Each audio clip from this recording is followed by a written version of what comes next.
देश में आपको कई ऐसे नेता मिल जाएंगे जिनके कई किस्से और कहानियां मशहूर हैं। इतिहास में भी आपको कई ऐसे नेता मिलेंगे जिनके चर्चे आज भी राजनीतिक गलियारों में चर्चा बटोरते रहते हैं। ऐसे ही अपने हरियाणा के एक नेता हैं जो कि स्वभाव से जितने नरम थे उतने ही आक्रामक भी थे।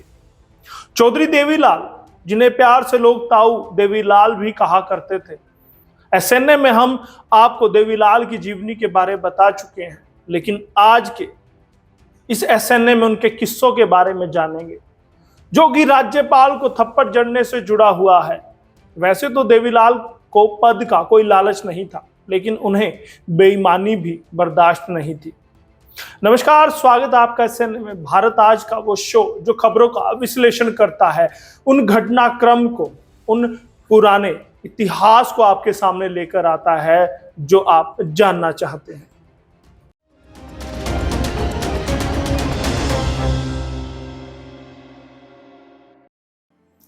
दबंग और ठेठ ग्रामीण की थी छवि। देवीलाल खुद संपन्न परिवार से थे। 1930 से ही राजनीति में वे सक्रिय हुए, लेकिन उनका अंदाज हमेशा ठेठ ग्रामीणों वाला ही रहा, देसी वाला ही रहा। वे दिल्ली के पावर कॉरिडोर में भी खेतीहर मजदूरों और गरीब किसानों की सबसे बड़ी उम्मीद थे। देश का अभिजात्य तबका उनको ठेठ देसी, दबंग और लठैत नेता की तरह ही देखता था। चौधरी देवीलाल की जिंदगी से जुड़े ऐसे किस्से हैं, हमें कहां से मिले, जो आपके सामने हम लेकर आए हैं। हमें वहां से मिले ये किस्से जो कि उस समय के पत्रकार या फिर प्रोफेसर रहे हों। ऐसे ही केसी यादव नाम के आधुनिक भारतीय इतिहासकार प्रोफेसर हैं, जिन्होंने चौधरी देवीलाल को लेकर लिखा था। जब देवीलाल ने राज्यपाल को जड़ा था थप्पड़, देवीलाल ने राज्यपाल को जो थप्पड़ जड़ा था, उसकी गूंज काफी लंबे समय तक भारतीय राजनीति में सुनाई देती रही थी। देश के लोकतांत्रिक इतिहास में कई ऐसे राज्यपाल हुए जिनके पक्षपात की कहानियां अब भी बहुत आम चर्चा में है, आम बात उनकी कहानियों की है। लेकिन पूरा देश उस समय हैरान रह गया था जब राज्यपाल के पक्षपात से हरियाणा के दिग्गज नेता चौधरी देवीलाल इतना गुस्सा हो गए थे कि सीधा राज्यपाल को थप्पड़ ही जड़ दिया था। क्यों राज्यपाल को जड़ा था थप्पड़? ये पूरा मामला हरियाणा में हुए 1982 के चुनाव से जुड़ा हुआ है, जब 90 विधानसभा वाले राज्य में 36 सीटें जीतकर कांग्रेस सबसे बड़ी पार्टी बनी थी।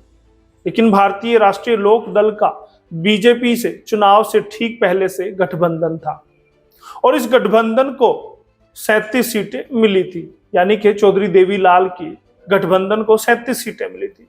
उस समय किसी भी पार्टी को स्पष्ट बहुमत नहीं मिला था। तब यह फैसला राज्यपाल पर था कि वो सरकार बनाने के लिए किसे न्योता देते हैं। उस दौरान हरियाणा के राज्यपाल यानी कि हरियाणा के गवर्नर थे गणपत राव देव जी तापसे, जिन्होंने 22 मई 1982 को सबसे पहले चौधरी देवीलाल को, क्योंकि उनकी पार्टी के पास ज्यादा विधायक थे, चौधरी देवीलाल को सरकार बनाने का न्योता दिया था। लेकिन इसी बीच पासा पलट गया और भजन लाल ने अलग ही खेल खेल दिया। कांग्रेस और निर्दलियों को एकजुट करके उसके नेता बन बैठे, लिहाजा उनके पास बहुमत के लिए 52 विधायकों का समर्थन पहुंच गया।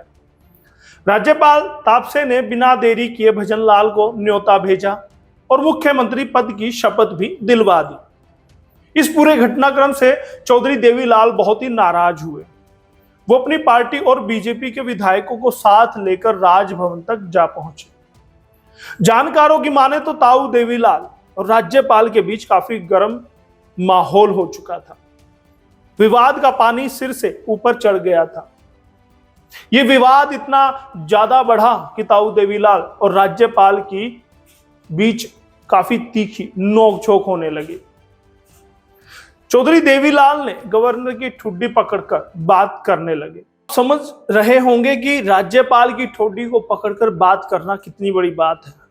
तभी गुस्से में ताऊ ने राज्यपाल तापसे को थप्पड़ जड़ दिया। मौके पर जितने भी नेता मौजूद थे उसमें से हर कोई सन्न रह गया। किसी को उम्मीद भी ना थी कि शांत और सरल स्वभाव के ताऊ देवीलाल इस तरह का कदम उठा सकते हैं। कि वो राज्यपाल को थप्पड़ जड़ देंगे। किसी ने ये सपने में भी नहीं सोचा था। परेड के बाद हुई थी बहस।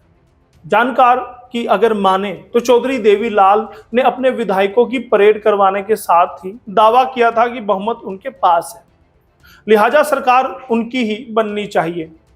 तो दूसरी ओर गवर्नर ने उनकी एक ना सुनी और ताऊ देवीलाल की बात को मानने से साफ इनकार कर दिया। देवीलाल के साथ वहां मौजूद लोक दल के बड़े नेता भी यही नारे लगा रहे थे कि भजनलाल मंत्रिमंडल को बर्खास्त करके लोकल की सरकार बनाए। ये नारे काफी देर तक लगते रहे, लेकिन कोई असर नहीं हुआ।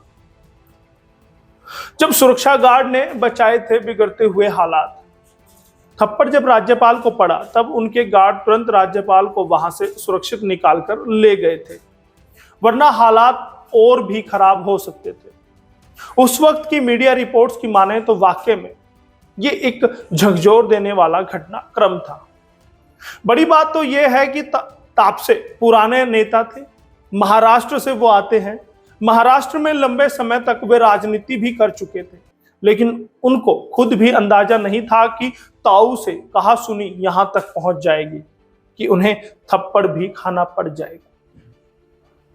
अब जान लीजिए कि नाराजगी की असल वजह क्या थी। चौधरी देवीलाल की नाराजगी की असल वजह यह थी कि चौधरी भजनलाल ने देवीलाल के कई विधायकों को तोड़ लिया था, यानी कि अपनी ओर कर लिया था। चौधरी देवीलाल के विधायकों ने पाला बदलकर भजनलाल को ज्वाइन कर लिया था, उनकी पार्टी को ज्वाइन कर लिया था, उनकी सरकार में वो सहयोगी हो गए थे, यानी कि अपनी ओर कर लिया। इसलिए राज्यपाल के कदम पर देवीलाल की नाराजगी ज्यादा बढ़ गई थी। वाकया ऐसा है कि देवीलाल अपने कुछ विधायकों को लेकर दिल्ली गए थे।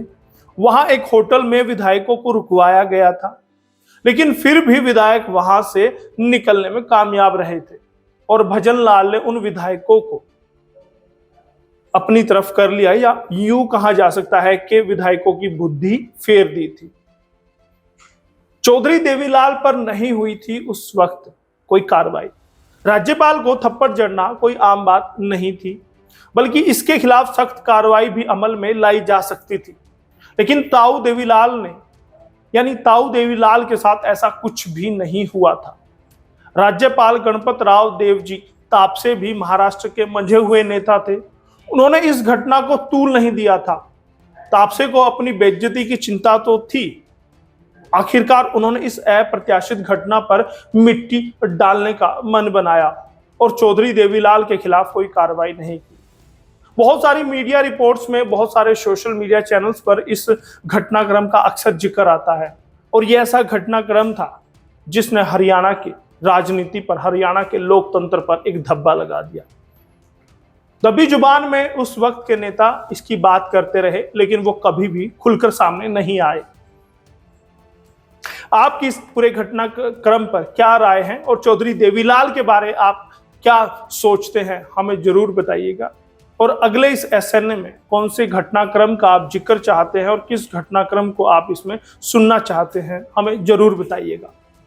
हमारी डेस्क इंचार्ज पूनम दुबे वो स्क्रिप्ट आपके लिए जरूर लिखेंगे। बहुत बहुत धन्यवाद। एसएनए के लिए, भारत आज, हरियाणा आज के लिए यशपाल कंस।